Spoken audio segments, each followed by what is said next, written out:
It is now my distinct pleasure and honor to invite Mr. Robert Redford to join me at the podium.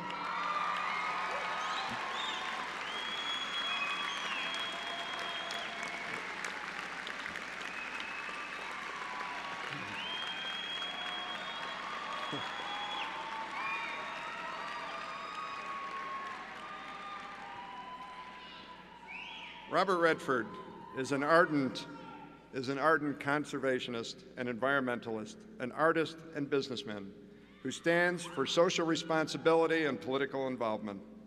His passion remains to make films of substance and social cultural relevance, as well as to encourage others to express themselves through the arts. In 1969, Robert Redford and Paul Newman teamed to star one of my favorite movies, Butch Cassidy and the Sundance Kid. Directed by George Roy Hill, the film became an instant classic and firmly established Mr. Redford as one of the industry's top leading men. A large part of Robert Redford's life is his Sundance Institute, which he founded in 1981. The Institute is dedicated to the support and development of emerging screenwriters and directors of vision, and to the national and international exhibition of new independent cinema. The Sundance Film Festival is a program of the Institute and is internationally recognized as the single most important showcase for independent cinema. In 1998, Mr. Redford and his family put 860 acres of Sundance, Utah wilderness into a land trust in order to protect it from development for all time.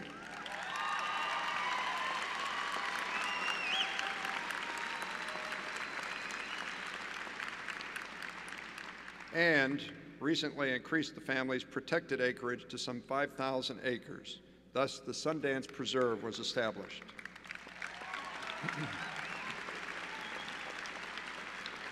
In 2002, he received an honorary Academy Award, recognizing his achievement as actor, director, producer, and creator of Sundance, inspiration to independent and innovative filmmakers everywhere.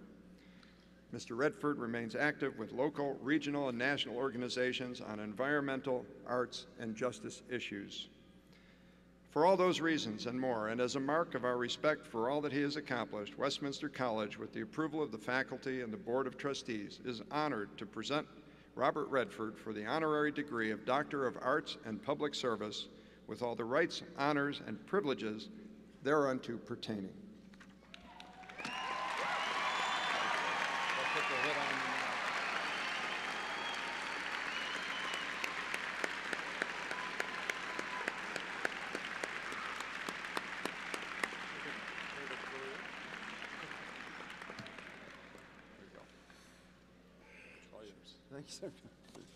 Thank you, thank you.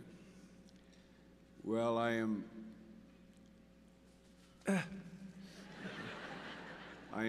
deeply, deeply honored because I never graduated from anything.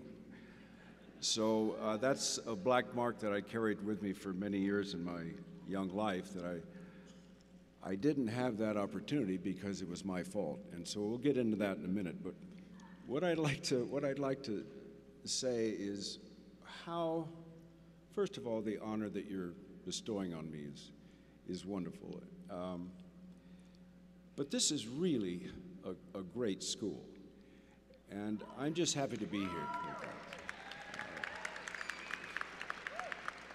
I mean, that's really why I'm here, for the honor. But in addition, I'm here because I have such enormous respect for the school, everything it stands for. You know, let's face it, I mean, Utah's only private, independent, liberal arts college. I mean, that alone, considering that it sits within the framework of a pretty politically conservative state, I think that says a lot. And of course, that's where I feel aligned with it in terms of what I've tried to do here in the state myself. So, thank you. So thank you. The idea of social responsibility and social service and creativity, those three components, I think, that make up the core of this school's agenda, is something I just like to reflect on in terms of my own life and my own experience. And starting with the fact that here you are. I mean, you're about to step into adulthood, into the real world in front of you. And I'm sorry to say that I think that the world that you're stepping into is chaotic. It's divisive, unfortunately. And on that word divisive, I'd like to step aside for a second and share a story with you. Years ago, one of the films that I made, All the President's Men, back in the mid-70s, was something that took me 4 years to put to the screen. Recently, I was asked by the Discovery Channel if I would do a documentary about revisiting that time, the Watergate hearings. Now, that time and those hearings were way before you all were born. So it's probably something new for you, but for me it was like, well, when they first asked me to do it, I thought, you don't go back, you move on, you don't revisit things, just move on. That's done, that's behind us. And then the more I thought about it, the more I thought, wait a minute, maybe for this generation, that it might be an education about American history, and you might be able to compare the way things are today with the way things were then. So there is a moment in the archival footage of those hearings that took place in terms of the impeachment of the President Nixon at that time. And something I noticed that I hadn't picked up on when I was going through all the footage was what you saw was two sides of the aisle, the Republicans and the Democrats, working together to get to the truth. And that was, at that time, you kind of took it for granted. That's what it was. That's what it was supposed to be. Politics, by its own description, is supposed to be the art of compromise. So you saw that in action. But to see it in contrast to where the political scene is today with the two parties was kind of sad. Because what I saw was that what overrode those hearings was a moral tone. There was a morality involved about their obligation to get to the truth. And so I didn't feel the documentary needed to make any reference to today, because you can all see and you can hear and you can read about the discordancy that exists there now. It's almost like a war zone, and how sad for all of us. At any rate, so here you are, and you're going forward, and you're stepping into a world, and I'm sorry to say, even though I've done, whatever small part I can, that I think we've kind of done a piss-poor job of leaving you all something to work with. And I apologize for that. It wasn't my fault, but, it's my generation. And I was thinking about my generation and my own personal history when I get to the point of change. Because change is inevitable. And I think we can see that since change is inevitable, we can see those that accept it and those that don't. Those that are afraid of change, they see they're threatened by change because it's going to take something away from them, or it's going to move forward without them, whatever. I think we can see who that body of people are who are afraid of change. But I see change as inevitable. It's the only thing that's constant. And therefore, why not go with it? Why not try to adapt to change and try to make it positive if you can, and put your own energy into it and take something out of it? So I think when that happened for me, because I'll kind of go back and forth here about what I see about this school and my hope for you all and my own personal experience, that in 1969, I went to a conference. The point that I became an environmentalist, I was already attached to the environment because I love nature. I grew up going to Yosemite and going into the Sierras and then coming here to the Wasatch. So nature was already a big component in my life, but I went to a conference in Vail, Colorado, and the conference was about energy and about the energy of the future. And I sat there pretty naive about it, and the conferees were talking, and they had these charts up, and one chart said, this is the energy of non-renewable sources, which are oil, gas, coal. And over here were the renewable sources, wind, solar, geothermal, what have you. And what struck me at that time was that it was loaded up, all the money, all the commitments, all the corporate commitments and so forth, government commitments included, seemed to be loaded up in the non-renewable area. And I thought, well, that's nuts. It doesn't make any sense. If we want to think long-term, and particularly if we're going to bring children into the world and we're going to think about future generations, why wouldn't we commit to something more sustainable? Well, that was a pretty naive thought on my part, considering the way the world turned at that time, but I made that commitment right then and there. Well, I will do whatever I can to look at that other area. Unfortunately, it's only recently that that's beginning to get some traction. So here you all are, and boy, do I give you encouragement to step out there and do something about that. And the way I see the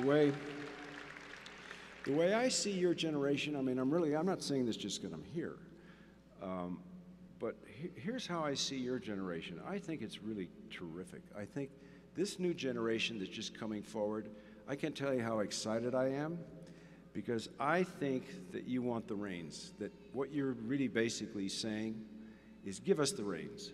Don't tell us about the past. Don't tell us what you did or you didn't do. Don't give us examples from the past. Don't bother us with that. Just give us the reins. And please step aside. And so I'm happy to do that on your behalf. And I give you all the encouragement in the world to grab those reins and run with them with what we've got left of a planet that we've kind of abused unmercifully. Now, going to the role of creativity. I think that creativity plays in just about everything. I think it plays into business, it plays into diplomacy, it plays into social services and so forth. And creativity, obviously, I'm prejudiced about this because that's been a big part of my life. But there are obstacles, and you know that. There are obstacles, and there will be obstacles, and there will be problems. But I've found out over time that problems can be solved creatively. When something's in front of you and you think, wait a minute, I'm stopped, I'm dead in my tracks, I can't do anything, you can. If you apply the creative process to it, there's a way around it. There's always a solution to those problems. But in order to do that, in order to fully occupy the creative category, you have to be willing to take risks. And I think risk is very much a part of what is important. I think on a personal basis, it's been a big part of my life. It's a part of what we promote at Sundance. To me, not taking a risk is a risk. And I think risk is what moves you forward. Moving to my own personal, to share with you a moment, my own personal kind of life experience and education. And how I've come around on education. I grew up with a very poor education in a lower working class neighborhood in Los Angeles. It was just during and after the Second World War. We were all gathered together. We were bonded in support of families that were in the war, some of whom were not coming back, including members of my own family. But what was there was nothing in terms of education. The education was poor because a lot of the really good teachers had not yet returned from the war, and we had substitute teachers, but I didn't know that. I didn't know there were substitutes. I just knew I was bored and that I didn't feel education was lifting me or inspiring me in any way. So I was very often with my mind out the window, thinking about other places I'd rather be, other things I'd rather do. And one day, but the one thing I did as a child, as a kid, that I gave me comfort was drawing, was art. And that came naturally to me, that and sports, and so I did that. But you were kind of not led to believe that that was going to have any traction in the time ahead of you in the way the world works. So art at that time was kind of classified as a trivial pursuit. And so you accept that because you're a little kid, you don't know any difference. So I was sitting in my third grade class and I was drawing underneath a desk. I was drawing And the teacher caught me red-handed. I was caught. I thought, oh, geez, you know, now I'm going to get ridiculed in front of the fellow students. They're going to love it. They're going to love to see me hammered, and so it's going to be really rough. She says, well, I see you're, Redford, you're doing something there that's more interesting than what we're here talking about. Do you want to come up and show us what that is? So I was so busy being humiliated. I took my drawing up, and I was just waiting for the roast, and she said, you want to show us what that is? So I said, well, yeah. I said, well, here it's a bunch of Indians chasing some cowboys, and they're shooting arrows at the cowboys. The cowboys are shooting back at the Indians and about to ride their horses off a cliff, and above them are B-51 bombers bombing the Indians. So the thing that happened is that the class responded to it, and they kind of liked it. And the teacher made an amazing move at that time, because it could have gone the other way. And I think that speaks to why I think a good teacher, just one or two in your journey, is really important. She saw that that's what I did, that that's how I expressed myself. And rather than knocking me down and shutting me off, she made a deal with me, and she said, I tell you what, you like doing this? And I said, yes, I do. She said, all right, tell you what, we're going to put an easel up every Wednesday and give you 15 minutes and give you some newsprint paper and let you draw a story for us. But you have to listen to the class. You have to pay attention. I said, okay. Now, that obviously was a turn in my life, and it could have gone the other way. And so I think that after that, I went on to school to Colorado, and I left school because I felt that I wanted my education to be out in the world. I wanted to be experiencing life. And so I left college after a year in Colorado, and I saved up enough money to last me on the bum in Europe for about a year and a half. And I went to 2 art schools, one in Paris and one in Italy. But what happened is that I think that's when my real education began, because I was exposed. I wanted to know what other places were like. I wanted to know what other cultures were like, and other languages and other points of view, and I got all that. Sometimes humiliated by, in France, students my own age would always be going off to protest. They'd be marching off to protest this or that. I didn't know what they were doing. And I would say to them when they would come back, I said, what are you guys marching? What's the deal? And then they would challenge me, and they would say, what is your feeling about politics in your country? And I said, I don't care. I don't have any interest in politics. I think it's a boring subject. I think the people who talk about it look boring. They sound boring, and I can't get interested. And they said, what a disgrace. How sad that your country is is the strongest militarily, economically. You have freedoms that other countries don't have, and you don't know anything about your country. You don't know anything about why that is. Well, I was so chagrined that I then made it a point to start paying attention to world affairs, and I would pay attention, but it was from the point of view of other countries. So that when I came back to America, I had a broader view of my own country. It wasn't going to be as narrow or wouldn't be subject to propaganda. It was going to be a broader view because I'd had the experience of other cultures and other ways of seeing things. And that was a big deal for me. And so, having said that, you all, I think, let me just reiterate that I think that it's a terrific generation you're in. I think this school is fabulous. And I just encourage you to take this education and go forward with it. And there's a quote I would leave you with, and that is from Kierkegaard, and it's, to dare is to lose oneself momentarily. Not to dare is to lose oneself. So I would try to remember that, and also I would like to leave you with something that has kind of sustained me in my journey, and that is a quote from T.S. Eliot, which is, "There's only the trying. The rest is not our business." God bless.